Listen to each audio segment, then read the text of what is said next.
말씀 듣겠습니다. 오늘은 상속에 대한 말씀 드리겠습니다. 요한계시록 이제 장으로는 점으로 가는데 우리는 이제 이런 이 성경이 제시하는 그 땅으로 우린 가고 있죠. 현재 진행형입니다. 엄청난 것을 상속해 주신다라는 것을 우리에게 보여주고 계십니다. 성경은 믿는 자를 상속자라고 말씀하고 있습니다. 여러분과 저가 상속자라는 생각하고 사십니까? 에베소 3장 6절에 보면 이는 이방인들이 복음으로 말미암아 그리스도 예수 안에서 함께 상속자가 되고 함께 지체가 되고 함께 약속에 참여하는 자가 됨이라. 우린 자격 없는 자였는데 하나님의 백성들의 그 반열에 아브라함, 믿음의 조상 아브라함의 반열에 끼어서 하나님 나라를 상속으로 받는 상속자들이 되었습니다.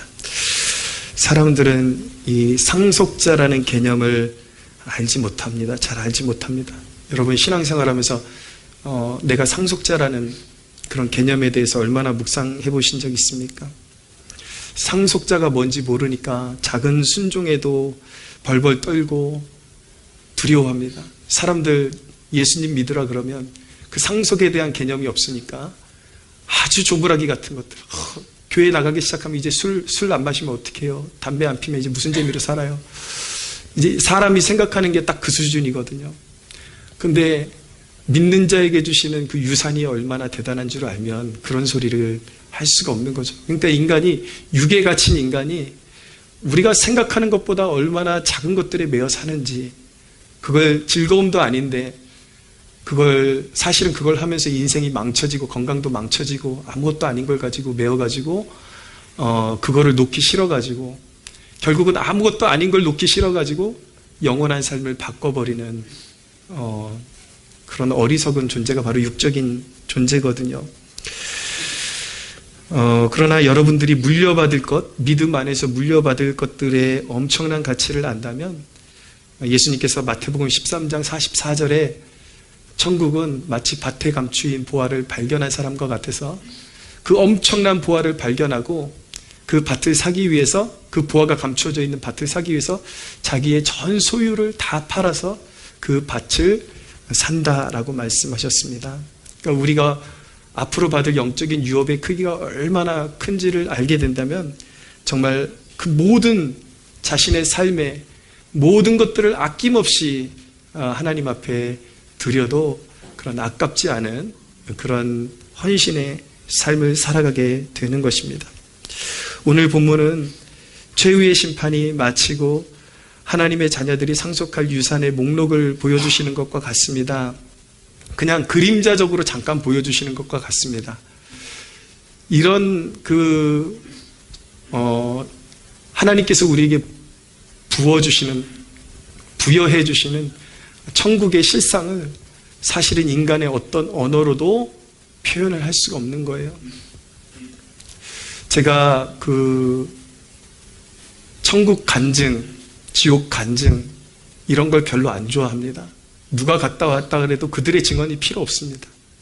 왜냐하면 성경이 너무나도 우리에게 딱 알맞도록 그것을 오픈해서 보여주고 있는데, 보통 사람들이 천국 갔다 왔다 그러면서 이렇게 막 이야기해주는 얘기를 들으면 오히려 천국의 그 장엄함과 천국의 영화로움이 삭감이 돼버리고 오히려 그 상상할 수 없을 정도의 그 천국의 찬란함을 아주 인간적인 언어로 조악하게 만들어버리는 그러한 이제 모습들이 나타나기 때문에 오히려 어지간해가지고는 천국 갔다 왔다.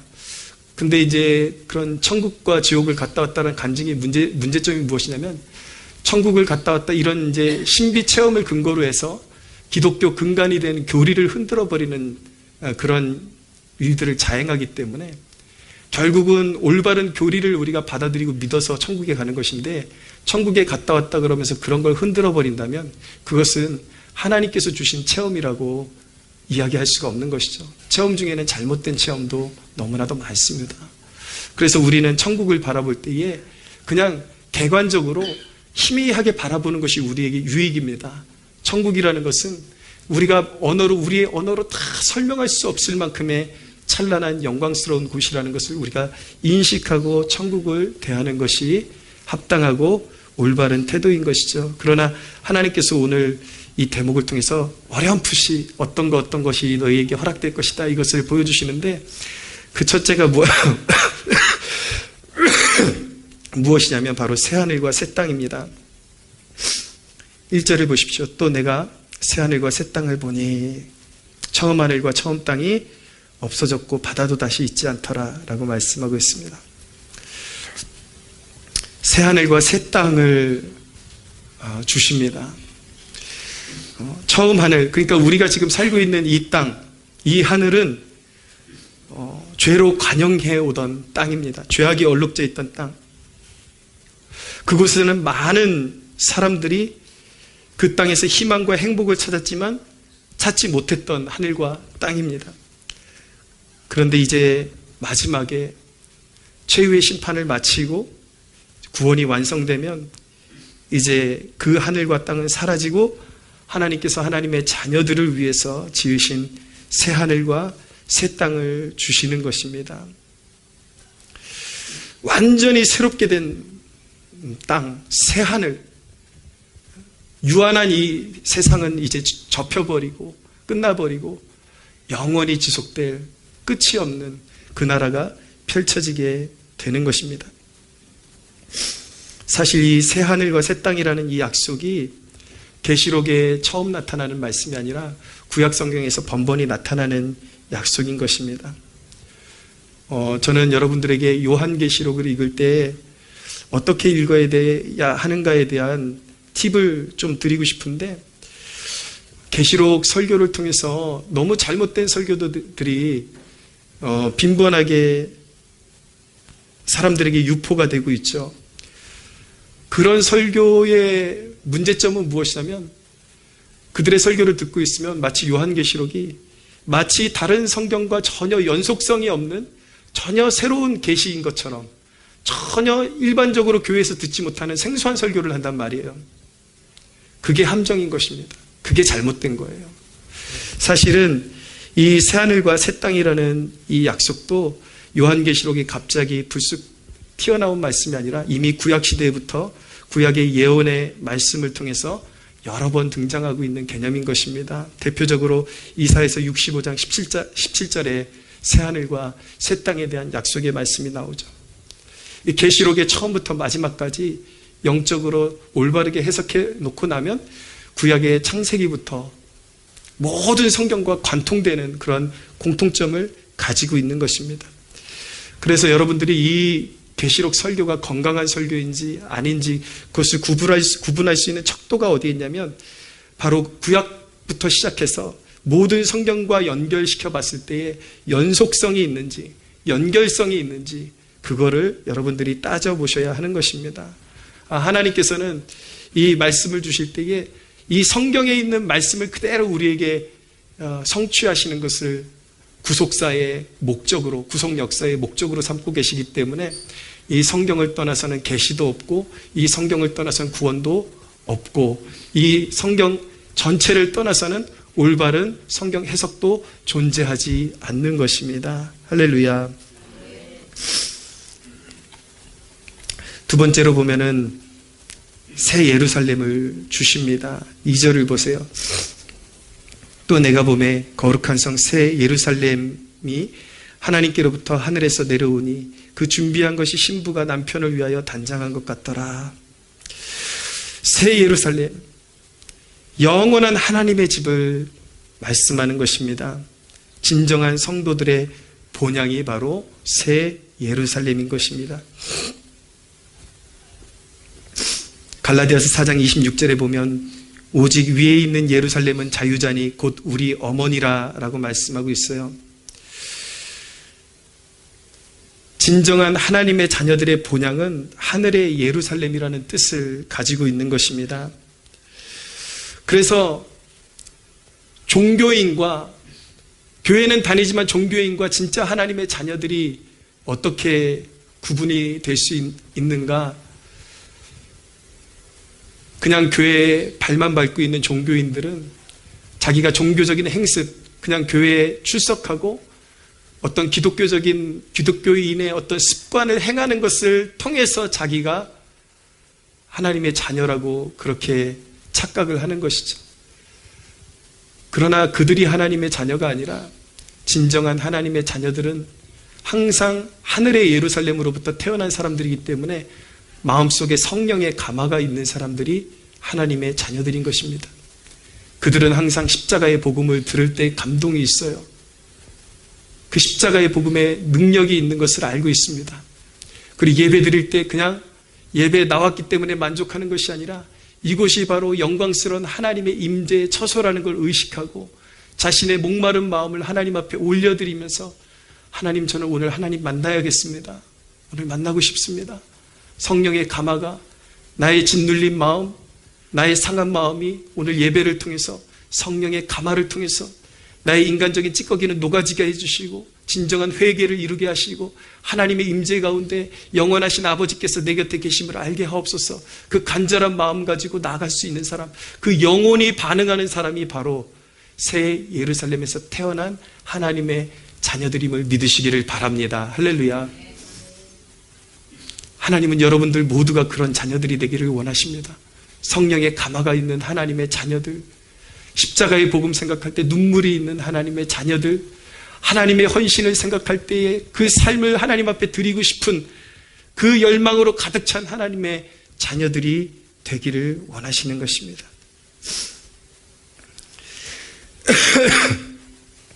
세 번째로 하나님께서 완전한 임재로 덮으십니다. 3절을 보십시오. 내가 들으니 보좌에서 큰 음성이 나서 이르되 보라, 하나님의 장막이 사람들과 함께 있으며 하나님이 그들과 함께 계시리니 그들은 하나님의 백성이 되고 하나님은 친히 그들과 함께 계실 것이다 라고 말씀하고 있습니다. 이 땅에서도 진정으로 하나님을 사랑하는 자들에게 하나님의 임재가 나타나고 있지만 이 땅에서는 뭔가 불완전합니다. 자꾸 우리의 그런 죄악된 습성들이 끼어들기도 하고 우리가 하나님에 대한 생각을 삶에 치우치다 보면 망각할 때가 있기 때문에 자꾸 끊어지고 불완전하고 그렇죠. 그래서 세상 가운데서 방황하다가 어떤 계기를 통해서 다시 하나님 앞에 돌아서게 되고 임재를 회복하게 되고 그런 일들이 반복되지만 이제 만물이 회복되는 그날에는 하나님이 하나님의 백성들의 그 위에 하나님의 임재로 장막을 쳐주시고 영원토록 떠나지 아니하는 축복을 허락해 주시는 것입니다. 할렐루야. 더 이상 하나님과 분리가 없어요. 단절이 없어요. 영적인 침체가 없는 영원한 그런 시간을 보내는 그때가 도래하게 되는 것입니다. 네 번째로 하나님께서 주시는 것은 완전한 회복입니다. 4절을 보십시오. 모든 눈물을 그 눈에서 닦아주시니 다시는 사망이 없고 애통하는 것이나 곡하는 것이나 아픈 것이 다시 있지 아니하리니 처음 것들이 다 지나갔습니다 라고 말씀합니다.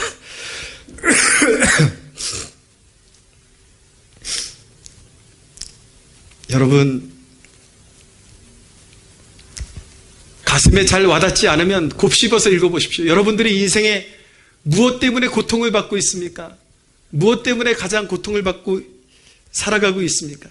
이 4절의 이 선언이, 이 약속이 얼마나 엄청난 약속인지 여러분들 마음속으로 되새겨 볼 수 있겠습니까? 모든 눈물을 씻어주신대요. 이제 거기에 눈물이 없어요. 어떤 고통이나 외로움, 열등감 이런 거 존재하지 않아요. 다시는 사망이 없습니다. 애통하는 것이나 곡하는 것이나 아픈 것이 다시는 있지 않습니다. 이 땅에서는 많은 연약함이 있죠. 때로는 장애를 안고 태어나기도 하지만 주를 믿는 주의 백성들에게는 영원한 소망이 있습니다. 부활의 몸을 입을 것이고 영원히 썩지 않는 유업을 받게 될 것입니다. 할렐루야. 여러분, 믿는 자에게 죽음은 영원한 것을 덧입는 순간인 것입니다. 고린도 후서 5장에 보면 이렇게 표현하고 있는데 죽을 것이 생명에 삼켜지는 순간이 바로 죽음이다. 우리 그리스도인들에게 예수의 생명이 있는 자들에게 죽음이라는 것은 하나님과 단절로 가는 것이 아니라 영원히 하나님과의 관계의 회복으로 들어가는 것입니다. 영원한 회복으로 들어가는 것입니다. 영원한 생명에 삼켜지는 그 순간이 바로 죽음의 순간인 것입니다. 여러분, 고통이 없고 눈물이 없고 애통하는 것이 없는 그런 세상, 모든 잘못된 것들이 회복되어지는 세상은 하나님께서만 인생에게, 하나님의 자녀들에게 베풀어 주실 수 있는 선물이라는 사실을 꼭 기억하시기를 바랍니다. 그런데 문제는 무엇이냐면 어리석은 인간이 이 땅에서 그것을 원한다라는 거예요. 이 땅에서 많은 권력가들이 사람들을 속입니다. 자신들을 지지해주면 이 땅에서 이런 눈물이 없고 고통이 없고 배고픔이 없는 그런 나라를 만들어줄게. 그런 나라를 선물로 줄게. 그리고 사람들의 마음을 사죠. 그런데 여러분, 그 사실 아십니까? 인간 사회에서 더 행복한 나라를 만들어준다고 공약을 할수록 꼭 기억하십시오, 여러분. 여러분들의 모든 것을 책임져 준다고 공약이 더 많을수록 여러분들을 더 심하게 통제한다라는 의미를 가지고 있는 것입니다. 인간의 사는 사회는 그런 것이에요. 여기에는 진정한 자유는, 진정한 완전한 자유, 완전한 만족, 완전한 회복은 이 땅 가운데 존재하지 않는 것입니다. 진정한 눈물이 없고 완전한 회복과 영원한 생명, 영원한 기쁨, 진정으로 믿는 자들에게 참 자유를 주는 그 일은 어디에서만 가능한 것인가? 바로 우리가 믿는 신앙 안에서, 그리스도 안에서만 바랄 수 있는 것입니다. 할렐루야. 예수 그리스도를 구주로 모실 때 하나님의 나라, 영원한 하나님의 도성이 영적으로 우리의 삶에 임하고 그 나라가 다스리기 시작하는 것입니다. 여러분, 우리를 새롭게 할 수 있는 힘은 세상의 권력자에게 있는 것이 아니라 만물을 새롭게 하실 수 있는 오직 하나님께만 있다라는 사실을 꼭 기억하시기를 바랍니다. 할렐루야. 문제는 이러한 상속에 대한, 하나님께서 우리를 상속자라고 하십니다. 믿는 자를 상속자라고 하십니다. 이런 상속에 대한 소망이 우리 신앙에 어떠한 영향력으로 나타나야 하는가, 그것이 문제입니다. 과거에, 미래에 받을 어떤 것만 막연하게 바랄 것이 아니라 우리 신앙의 정수는 어디 있냐면 우리가 앞으로 그런 것을 상속받을 사람들인데, 그렇다면 그 상속받을 우리가 현 시점에서 우리가 어떻게 살아야 되는가, 그것을 이제 말해주는 것이 바로 신앙생활인 것입니다. 여러분, 우리가 상속자라는 그러한 정체성을 가지고 있다면 그 상속자라는 개념이 첫째로 우리를 거룩하게 만들어야 하는 것입니다. 거룩한 삶을 추구해야 하는 것입니다. 베드로후서 3장 10절 이하에 보면, 그러나 주의 날이 도둑같이 오리니 그 날에는 하늘이 큰 소리로 떠나가고 물질이 뜨거운 불에 풀어지고 땅과 그 중에 있는 모든 일이 드러나리로다. 이 모든 것이 이렇게 풀어지리니 너희가 어떠한 사람이 되어야 마땅하냐? 거룩한 행실과 경건함으로 하나님의 날이 임하기를 바라보고 간절히 사모하라. 그날에 하늘이 불에 타서 풀어지고 물질이 뜨거운 불에 녹아질 것이다. 우리는 그의 약속대로 의가 있는 곳 새하늘과 새 땅을 바라보도다. 할렐루야. 여러분, 여기 양면성이 있는 것입니다. 상속을 바란다면 세상이 믿지 않는 자들에게 얼마나 처절한 심판이 있는 것인지를 동시에 깨닫는다라는 전제가 있는 것입니다. 요한계시록 오늘 읽은 말씀 21장 8절에 보면, 그러나 두려워하는 자들과 믿지 아니하는 자들과 흉악한 자들과 살인하는 자들과 음행하는 자들과 점술가들과 우상 숭배하는 자들과 거짓말하는 모든 자들은 불과 유황으로 타는 못에 던져지리니 이것이 곧 둘째 사망이라 말씀하고 있습니다. 믿지 않는 사람들의 전형적인 삶의 속성을 그대로 보여주고 있는 것이죠. 여러분, 믿는다고 하면서 이렇게 마음의 악함을 그대로 가지고 살고, 타락한 본성을 그대로 가지고 살고, 방탕하고 우상숭배하고 미신에 쩌들어 살고, 아직도 거짓말에 쩌들어 살고, 여러분, 이런 믿음은 하나님의 존전 앞에 세울 수 없는 믿음인 것입니다. 하나님께서 우리는 믿음을 생각할 때에 꼭 두려운 마음으로 한마디를, 주님께서 우리에게 주신 한마디를 우리가 마음에 새겨야 되는데, 그날에 많은 사람이 나더러 주여 주여 할지라도 주님께서 대답하시되 내가 너희를 도무지 모른다라고 말씀하시는 무리들이 있다라는 것을 꼭 기억하시기를 바랍니다. 주님은 믿는 자를 반드시 구원하시는데, 그 상속의 믿음을 가지고 거룩한 나라에 대한 확신을 가지고 죄악을 벗어버리고 거룩한 행실로 하나님 앞에 영광 올려드리는 하나님의 백성들을 주님은 끝까지 보존하십니다. 할렐루야. 그러나 그것은 우리의 힘으로 되는 것이 아니라 오직 예수 그리스도, 처음부터 끝까지 그리스도의 보혈을 의지하고 끊임없이 자신의 죄를 회개하면서 그리스도 안에만 구원이 있고 소망이 있다라는 그 믿음을 가지고 따르는 백성들에게 천국의 소망이 있고 상속의 소망이 있음을 믿으시기를 바랍니다. 또 한 가지, 우리가 상속자라면 그 상속의 믿음이 우리의 마음을 부유하게 해야 하는 것입니다. 여러분, 우리의 믿음은, 상속에 대한 믿음은 관대함으로 드러나야 하는 것입니다. 베푸는 삶은요, 소유의 문제가 아니라 마음의 넉넉함에서 나오는 것입니다. 내가 상속자라는 그 믿음에서 관대함이 나오게 되는 것입니다. 내가 얼마나 소중한 것을 이어받을 사람인지 알지 못하기 때문에, 인색함이라는 것은 내가 받을 것의 실체를 아직도 깨닫지 못했기 때문에 나타나는 영적인 성품인 것이죠. 사랑하는 여러분, 항상 저와 여러분들의 마음이 그리스도를 본받아 넉넉한 마음을 소유하는 축복이 있게 되기를 바랍니다. 단순히 물질을 베푸는 것만이 넉넉함이 아닙니다. 언어의 넉넉함이 있습니다. 말의 넉넉함이 있습니다. 마음의 넉넉함이 있습니다. 사도 바울을 보십시오. 감옥에 갇혀서 빌립보서를 읽어보십시오. 빌립보서가 우리의 마음을 강하게 두드리는 이유는 무엇입니까? 그는 감옥 안에 갇혀서 오히려 감옥 밖에 있는 형제 자매들을 향해서 오히려 이렇게 외칩니다. 기뻐하라. 내가 다시 말하노니 기뻐하라.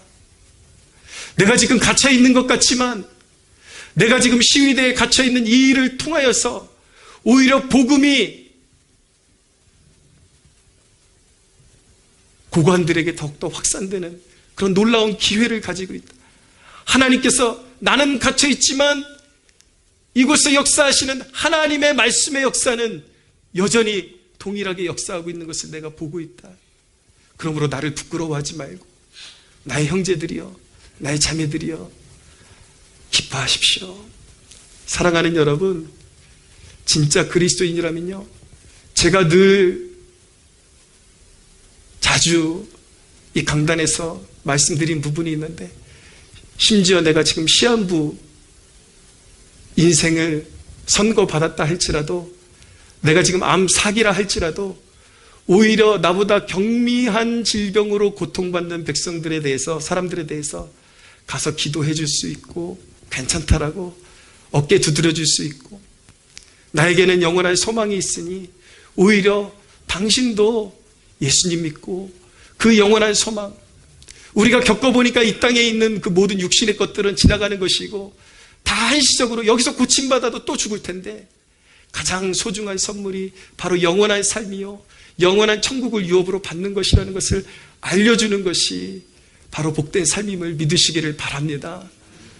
그런 관대함을 소유하십시오. 마음의 관대함을 가지고, 왜 나는 늘 비교의식에 젖어가지고, 왜 나는 이거밖에 못 사는데, 왜 저 사람은 나보다 적은 능력을 가지고도, 적은 노력을 가지고도 저렇게 인정받고 저렇게 잘 사는 것이지. 그것은 아직도 여러분들이 유업으로 받은, 여러분들이 상속자라는 개념을 아직도 깨닫지 못했기 때문에, 마음으로 체득하지 못했기 때문에 그런 고통을 겪고 있는 것입니다. 사랑하는 여러분, 선언합니다. 여러분들이 믿는 자입니까? 여러분들은 상속자임을 기억하시기를 바랍니다. 할렐루야.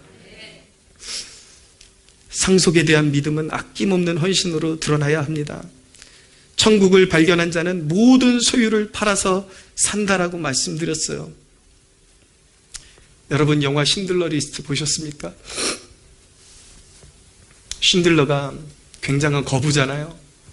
근데 유대인들이 나치들에게 그렇게 속절없이 죽어가는데 자기의 소유를 통해서 여권을 만들어주면 한 사람이라도 살릴 수 있는 거예요. 그러니까 신들러가 자기의 소유를 계속 팔면서 처분하면서 여권을 100개라도 더 만들려고 그렇게 노력해서 수많은 유대인들을 구원해내지 않습니까? 그런데 영화의 마지막에 여운이 남는 대목이 하나가 있죠. 자기를 통해서 생명을 건진 유대인들이 환대해주고 그러는데 마지막에 자기의 손에 껴있는 반지 하나를 보면서 흐느끼는 신들러의 모습, 그 부분이 그 영화의 저는 압도적인 관건이라고 저는 생각을 합니다. 신들러가 뭐라 그럽니까? 이 반지 하나를 더 팔았더라면 죽어가는 생명 몇 사람이라도 더 살릴 수 있었을 텐데 지금 내 손에 끼고 있는 거 이게 지금 이 순간에는 나에게 아무쪼락에도 필요도 없는 이걸 내가 끼고 있으려고 내가 그들을 외면했던가? 그러면서 신들러가 눈물을 흘리죠. 사랑하는 여러분, 저는 이 설교를 듣고 여러분들이 예배를 끝나자마자 여러분들의 물건 하나를 팔아라 그런 설교하고 있는 것이 아닙니다. 여러분들이 무언가를 지금 당장 팔아서 이 세상에 있는 가난한 사람들이 다 사라질 수 있다면 그렇게 하십시오. 그러나 그렇게 할 수 없습니다. 제가 전하고자 하는 메시지를 분명하게 인식하시기를 바랍니다. 사랑하는 여러분, 당신의 모든 것이 그것이 시간이든 재물이든 무엇이든 모든 것이 아낌없이 하나님 나라를 세우고 영혼을 구원하는 일에 쓰임받게 하십시오. 결국 여러분들의 인생의 마지막에 아끼다가 결국 당신이 죽어서 아무짝에 쓸모없는 것으로 여러분들이 가진 자원이 방치되고 그렇게 사라지는 그런 자원이 하나도 없도록 하라는 것입니다. 할렐루야. 무엇을 하든지 저와 여러분들이 가진 것 부지런히 영혼을 구원하고 하나님 나라를 확장시키는데 우리의 썩어질 것, 제가 누누이 강조하지 않습니까? 하나님께서 우리에게 은혜를 주신 것은 우리의 썩어질 것을 통해서 영혼을 바라보고 섬길 수 있는 축복을 우리에게 주셨다라는 것입니다. 할렐루야. 여러분, 우리가 가진 것들은 다 알고 보면 썩을 것들입니다. 돈이건 재물이건 시간이건 우리의 육신이건 무엇이건 그대로 두면 그냥 다 썩어지는 거예요. 그거 아껴둬봤자 아무짝에도 쓸모없는 것입니다. 여러분, 우리는 영원한 유업의 상속자입니다. 우리의 몸도 새 것으로 받을 것입니다. 우리의 모든 재물도 새 것으로 받을 것입니다. 우리의 땅도 하늘도 새 것으로 받을 것입니다. 할렐루야. 무엇이 아깝습니까, 여러분? 이미 새 것을 다 주기로 받기로 약속받았는데 왜 작은 것 하나 발발발발발 떨면서 뺏길까봐, 어떻게 될까봐. 사랑하는 여러분, 그리스도 안에서 여러분들의 심정이 넓어지는 축복이 있게 되기를 바랍니다. 세 번째로, 상속에 대한 믿음은 그리스도를 위한 희생으로 나타나야 합니다. 로마서에 있는 말씀 잠깐 읽어드리겠습니다.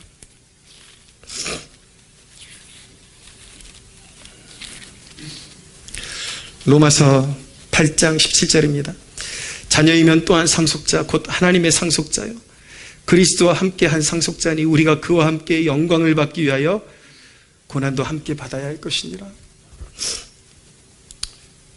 저는 우리 교회에 요즘 참 너무 감사할 것이 많습니다. 분위기가 너무 좋습니다. 우리 지체들, 제가 예전에는 그렇게 헌신하라고 그렇게 닥달을 해도 될까 말까 한 일들이 이제는 시키지 않아도 너도 나도 헌신하고 싶어하고 서로 간에 격려하고 응원하고 서로에게 용기를 북돋아주는 모습들 보면서 너무 감사한 마음 가지고 있습니다. 그리고 또 새로운 직분자들 우리 교회에 하나님께서 일으켜 주시면서 우리 교회에 대한 그런 소망이 지금 제 안에는 너무나도 가득합니다. 그러나 이 순간에 여러분들에게 꼭 질문하고 싶은 것이 있습니다.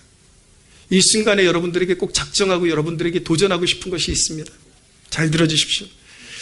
여러분들이 지금 서로 조화라 하고 격려해주고 또 교회에 대해서 열심을 갖는 동기가 무엇입니까? 칭찬받기 위한 것 아닙니까? 여러분, 누군가가 여러분들이 지금처럼 잘하면 계속 잘한다 칭찬해 주는 것이 아니라 여러분들에게 면박을 주고 여러분들에게 모욕을 준다면 여러분들 지금처럼 하실 수 있겠습니까? 앞으로 하나님 일 하실 수 있겠습니까? 여러분들의 그런 헌신의 동기를 잘 살피십시오. 결국에 무엇을 위해서 열심을 내고 있습니까? 결국 누군가가 알아주기 때문에 열심을 내는 것이고, 만약에 여러분들의 섬김을 통해서 홀대받고 모욕을 받는다면, 그것 때문에 섬길 마음을 접는다면, 여러분들의 지금 보이고 있는 헌신은, 그 태도는 복음적인 헌신이라고 말할 수 없고 여러분들의 공명심일 뿐인 것입니다. 여러분, 저는 오늘 제 이야기를 좀 드리고 싶은데, 제 이야기를 드리는 이유는 내가 적어도 하나님 나라의 이런 기준치다, 나를 따라라, 그것이 아니라 저는 성경에 기록된 하나님의 사람들의 그 헌신의 기준에 비교해 봤을 때 저는 최하급이라고 생각을 합니다. 제가 생각했을 때 저는 최하급이라고 생각해요. 예수님의 제자들이나 다윗을 따랐던 용사들도 등급이 있었잖아요. 가장 앞서서 따랐던 사람들 따르면 저는 가장 꼬레비 중에 하나가 아닌가 그런 생각을 합니다. 제가 저를 모델로 말씀드리는 것은 저를 본받으라는 것이 아니라 제가 하나님 나라의 꼬레비니까 잘 믿고 싶으면 최소한 제 이상이 되라고 도전하는 것입니다.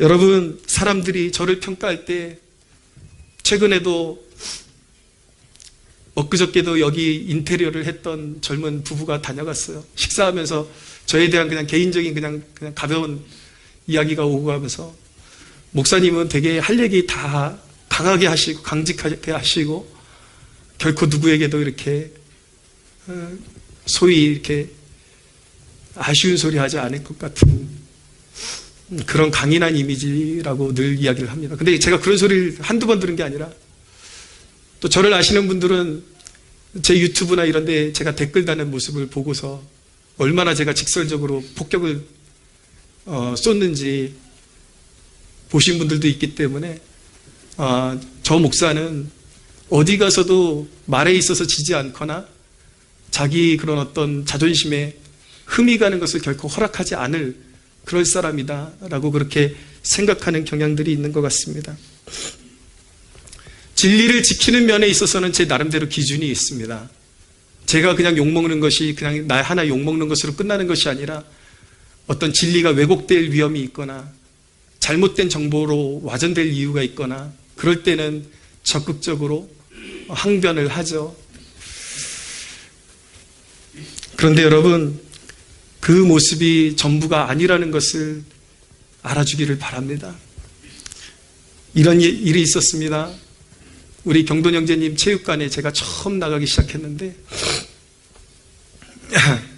한 1년 넘은 일이죠. 벌써 주짓수라는 걸 머리털 나고 처음 해봤어요. 근데 보는 거랑 너무 다르더라고요.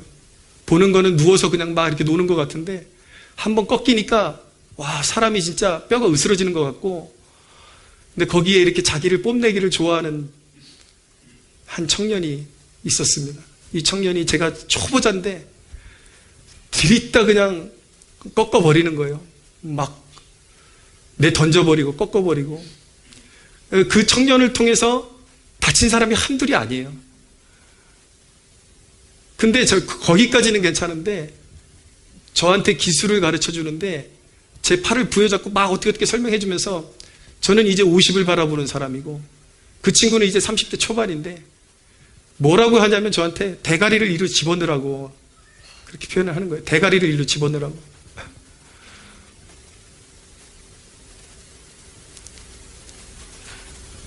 그 짧은 찰나에 별 생각이 다 들더라고요.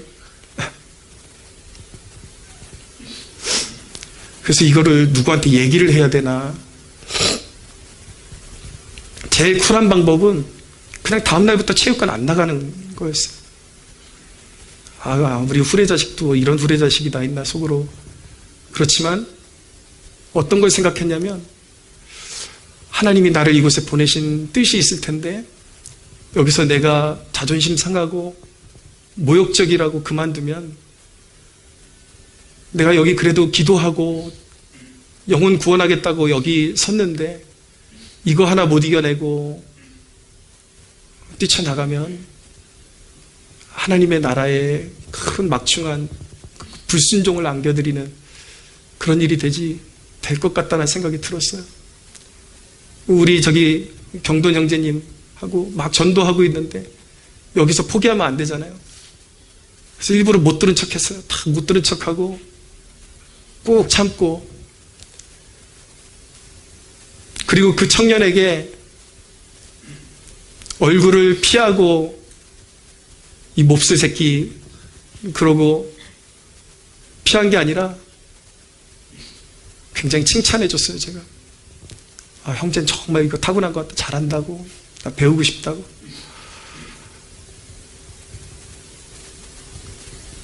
그 청년하고 지금까지 관계가 이어지고 있는데 지금은 얼마나 깍듯이 하는지 몰라요. 그 사람이 누군지 아십니까, 여러분?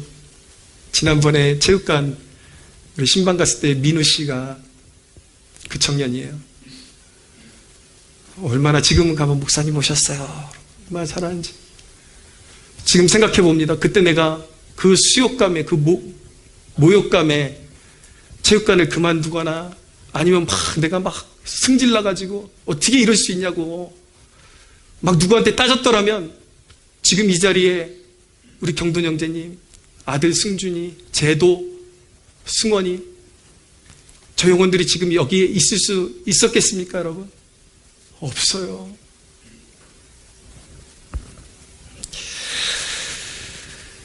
여러분들 같으면 어떻게 했을까요? 아마 이 중에 대다수는 내 생각에는 그만뒀을 거예요. 그 이야기는 무엇인지 아십니까? 여러분들 대다수가 하나님 나라의 최저 등급에도 못 미친다는 얘기를 하고 있는 것입니다.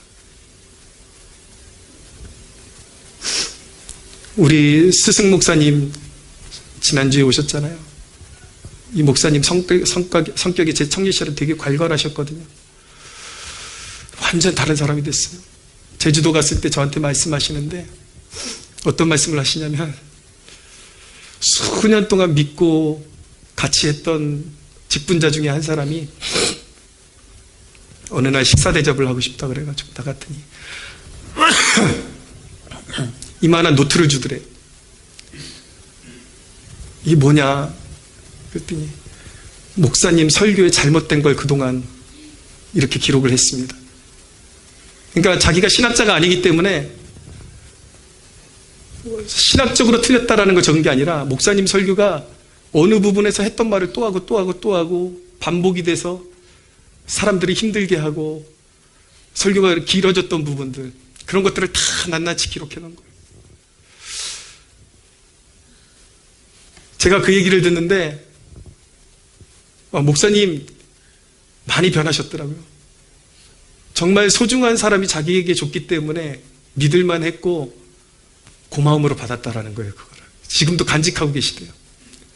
그 얘기를 듣는데 나라면 어떻게 했을까 생각하는데 아마 밥 먹다 숟가락을 얼굴에다 집어던지지 않았을까. 저는 아직까지 거기까지는 못 가는 것 같아요.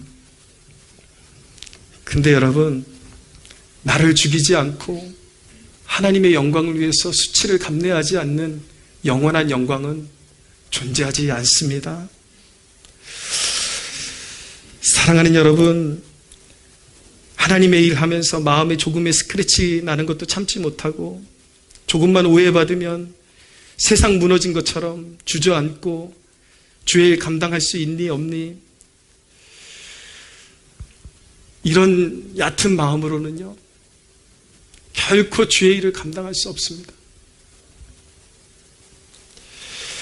조금 남들이 알아줄 때는 하는 척하고 마음에 안 들면 습관적으로 주저앉는 그런 태도를 고치지 못하면 영원한 패배자가 되는 것입니다. 사랑하는 여러분, 지난 주일에 우리 직분 받으신 분들 어떤 태도로 간곡히 부탁드립니다. 내가 알던 여러분들의 모습이 영원토록 변치 않는 축복이 있었으면 좋겠습니다. 할렐루야. 이상하게 직분을 받는 그 순간부터 예전에는 그렇게 관대했던 사람들이 조금만 누가 뭐라 그러면 스크래치가 나가지고 나한테 어떻게 이럴 수가 있어? 오히려 사람이 망가지는 경우들이 참 많더라고요. 그래서 직분은 참 위험한 것입니다.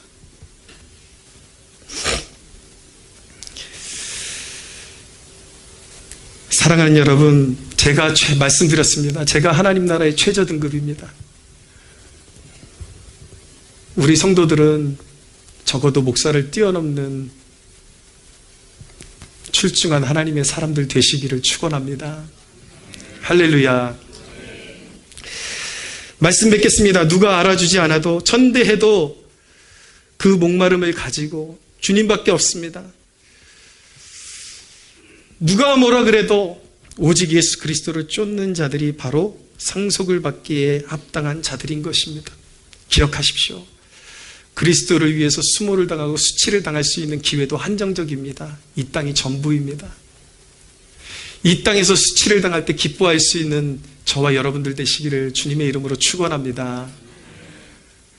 하나님의 나라가 여러분들의 마음 가운데 풍성해져서 상속자다운 자태, 면모를 가지고 그 나라는 엄한 나라가 아니라 정말 죽어야 맛보는 나라가 아니라 그 나라를 십자가 안에서 이 지금 내가 살고 있는 삶의 현장으로 끌어오는 것입니다. 할렐루야.